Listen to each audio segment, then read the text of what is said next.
This is He Knows His Sport, bringing you that heat and that fire.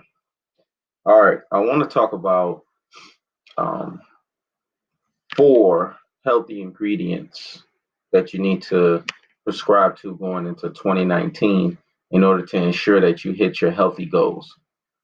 Again, I'm going to say it, 4 healthy ingredients that you need to prescribe to make sure that you're going into 2019 hitting all your healthy goals. First, you want to make sure that you're sleeping well. Now, what do I mean when I say sleeping well? This looks like anywhere between 6.5 to 9 hours of sleep. I'm going to say that again.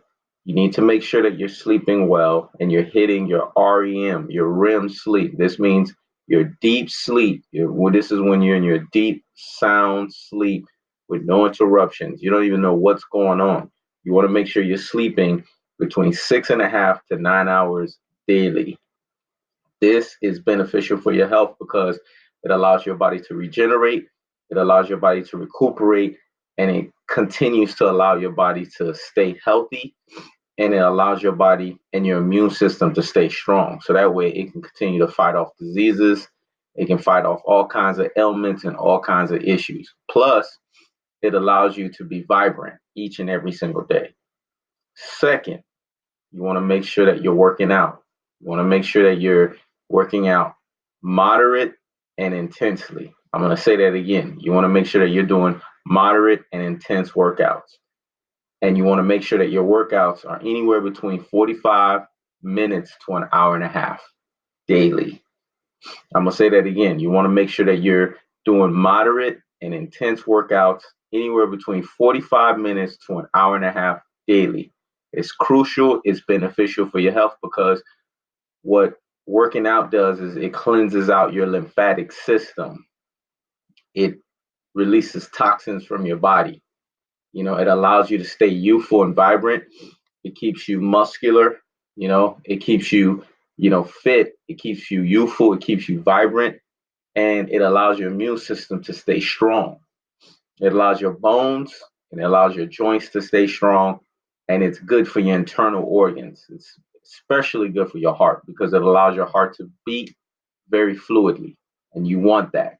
It allows you to oxygenate, oxygenate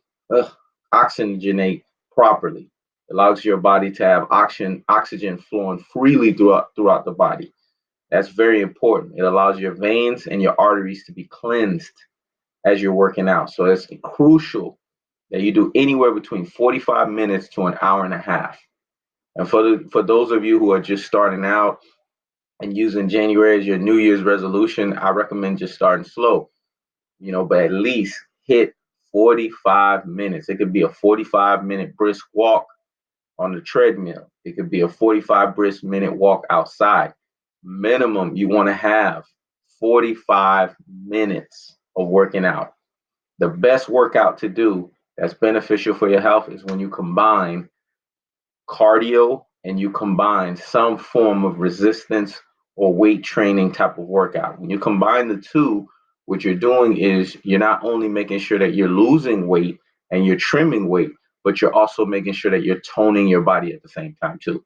Because you don't want to just focus on cardio and then you just lose the weight, but your body's not toned after you reach a certain goal that you're trying to target.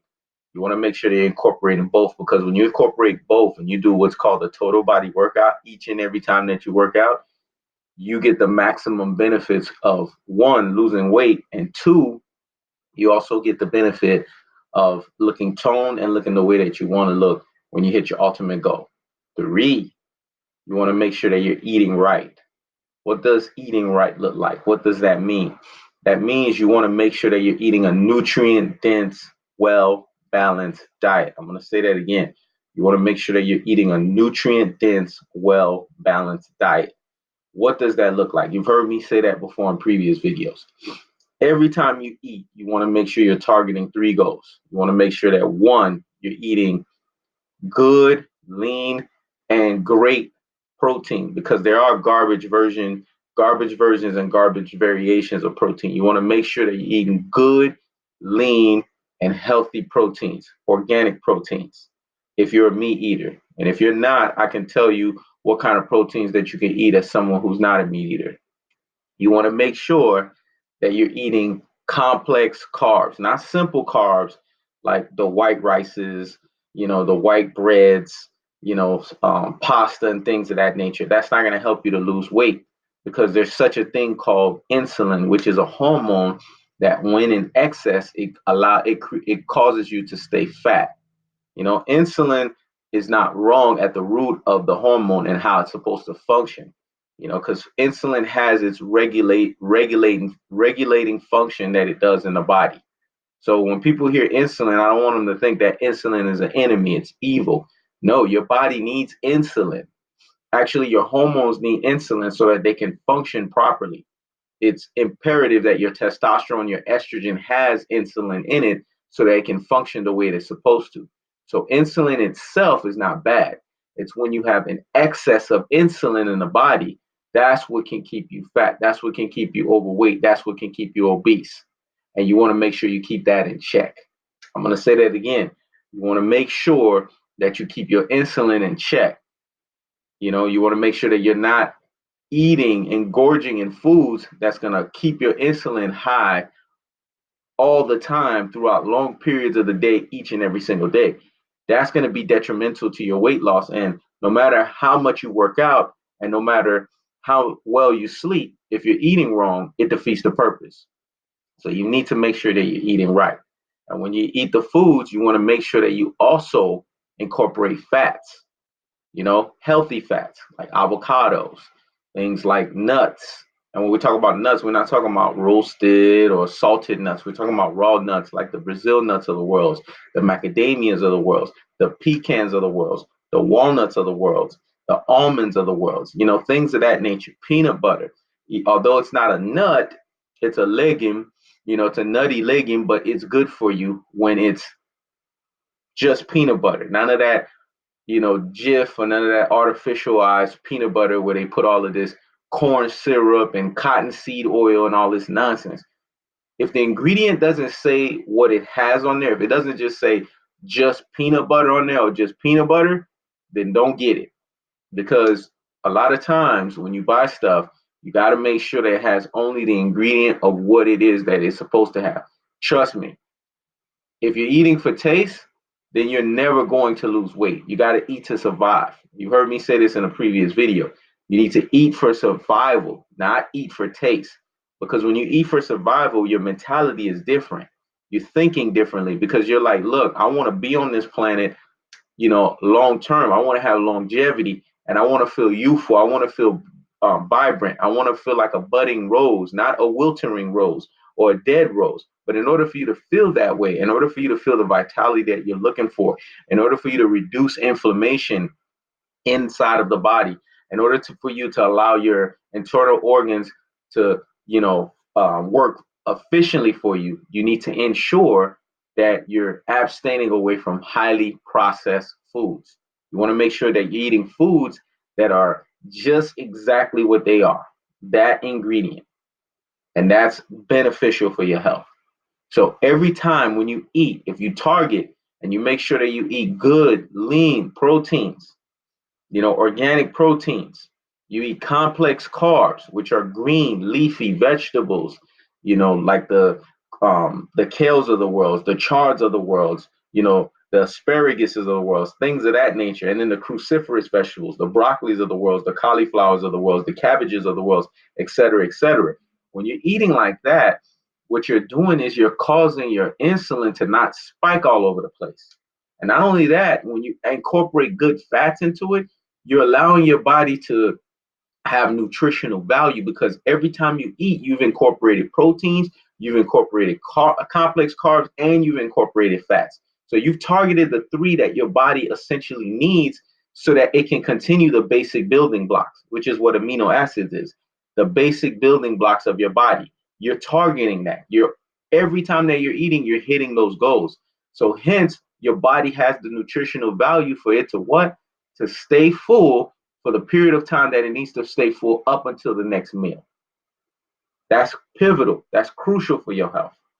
And you want to make sure that when you're eating, you're not sitting here eating every hour, every 2 hours. Because if you're eating every hour or 2 hours, what happens is you allow your insulin level to spike. And if your insulin level is spiking and it's going high, then it's detrimental to your health. So you want to make sure that you spread your eating window out. You want to spread it. As you're eating, you want to make sure you eat anywhere between 3.5 to 4 hours every time you eat. But in order for you to accomplish that, in order for you to be able to make it 3.5 to 4 hours between the next meal, you need to eat, like I said, a nutrient dense, well balanced diet. And the fourth thing, and the biggest thing that I would recommend anybody to engage into is intermittent fasting. Because intermittent fasting, you've heard me say this before in previous videos. Intermittent fasting is not a diet, it's a pattern of eating. I'm going to say that again. Intermittent fasting is not a diet, it's a pattern of eating. Basically, it is the difference between your fasting window and your feeding window. How long you go up until you get that next meal that next day. The longer your fasting window, the better it is for your health, because what happens is you're spending most of the time keeping, your insulin at baseline. You're keeping it at check. You're keeping your insulin in check. That's a good thing, because when your insulin is not spiking all over the place and it's at baseline for the most part of each and every single day, then that prohibits those who are in prevention mode of ensuring that they don't get diabetes. It prevents you from getting that. And then on top of that, what it does is it allows your body to rid itself of toxins and to cleanses itself. This is the beauty of intermittent fasting. And then there's another bigger potential and bigger benefit of intermittent fasting. It's called autophagy. But see, here's the thing. We can't talk about autophagy right now until you start getting into your 16/8 and above protocol fasting. You first have to, start off slowly, because, like I've said before, there's levels to this stuff. If you're a person who have an eating window of 16 hours and a fasting window of 8, then you need to go the next week 15 hours of an eating window, then 9 hours of a fasting window. Then the next week 14 hours eating window, then 10 hours fasting window. Then the next week 13 hours eating window, 11 hours fasting window. And then the fifth week, we're talking about a 12-12 scenario. Now, once you start hitting 12 hours, now you start, not that you fully accomplish, but you become in the elementary level of starting to reap the benefits of intermittent fasting. Because if you've done a lot of research and a lot of studies, it tells you when you go and you abstain from food at least 12 hours, now your body starts to go in what's called the fat burning mode. Then now, after you've done the 12-12 for a week, graduate. Now do 13 hours fasting window, then 11 hours feeding window, and then so on and so forth, all the way up until you get to that 16/8 protocol. Once you get to the 16/8, where it's 16 hours of fasting and 8 hours of feeding, you will now start, not only will you be reaping the beginning of fat burning mode. Now you'll be an intermediate going into an advanced level of fat burning mode. And then also, you know what you tap into once you do 16/8? You start tapping into and you start turning on the ignition of what's called autophagy. Autophagy is when your cells recycle itself. Basically, what the cells is doing at a cellular level, and this is why intermittent fasting is so great and so beneficial for the health, is it's ridding its body of the cells that are not functioning the way it's supposed to, the deficient ones, the ones that potentially can cause diseases or cancers. It's saying, hey, something's not right here. We need to swallow it up. We need to eat it. So the strong cells eat those weaker cells, and hence those strong cells become stronger. This is beneficial because what happens is it allows you to now do what's called reversing the clock on your on the time that you're here on this earth. Basically, you're not only slowing the aging process down to the crawl, but you're damn near reversing it. This is what autophagy does. So this is why intermittent fasting has been practiced for thousands and thousands of years. Even before we started doing all this YouTube stuff and everybody started talking about it, intermittent fasting has been around since prehistoric times. You know, prehistoric folks have used this as a method of survival because they understood that if you go most of the time without eating, then you can cure yourself. Your body can cure itself and rid itself of ailments. Because you got to remember, at those times, they didn't have readily available access to doctors. and hospitals and things of that nature. They had to fend for themselves out in the woods. It was survival mode. So they understood, basic common sense that, hey, if I'm not sitting here gorging all over the time, gorging all over the place, and I'm eating, and I'm sitting here, I'm spending most of the time I'm not eating, my body can give me the most productivity. It can give me the most benefits because of the fact that now I'm sitting here putting my time into concentration, focus, things that I need to take care of, things that I need to accomplish, as opposed to me sitting here eating. You gotta understand, when you eat, it takes a considerable amount of time to eat. And then if you're a person that's eating every hour or 2 hours, that's a lot of time in the day that you spend eating that you could be putting into something else. So that's something else to think about. So this is why going into 2019, I recommend you guys to follow these 4 things.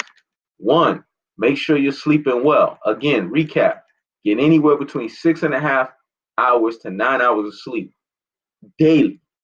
And make sure it's REM sleep.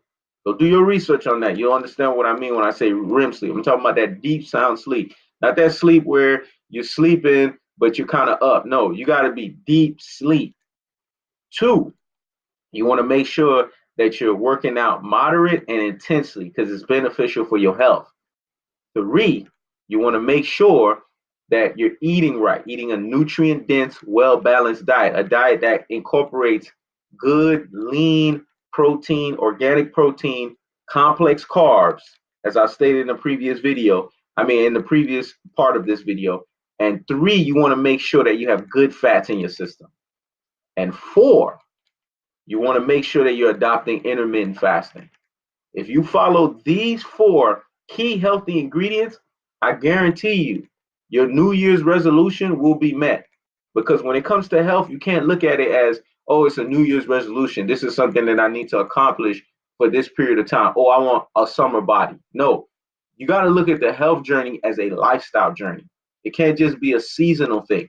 Because if you have a seasonal mindset, then you're only going to reap seasonal benefits. I'm going to say that again. If you have a seasonal mindset, you're only going to reap seasonal benefits. But if you have a long-term lifestyle mindset, then you're going to receive long-term lifestyle benefits. This is He Knows His Sport, checking out.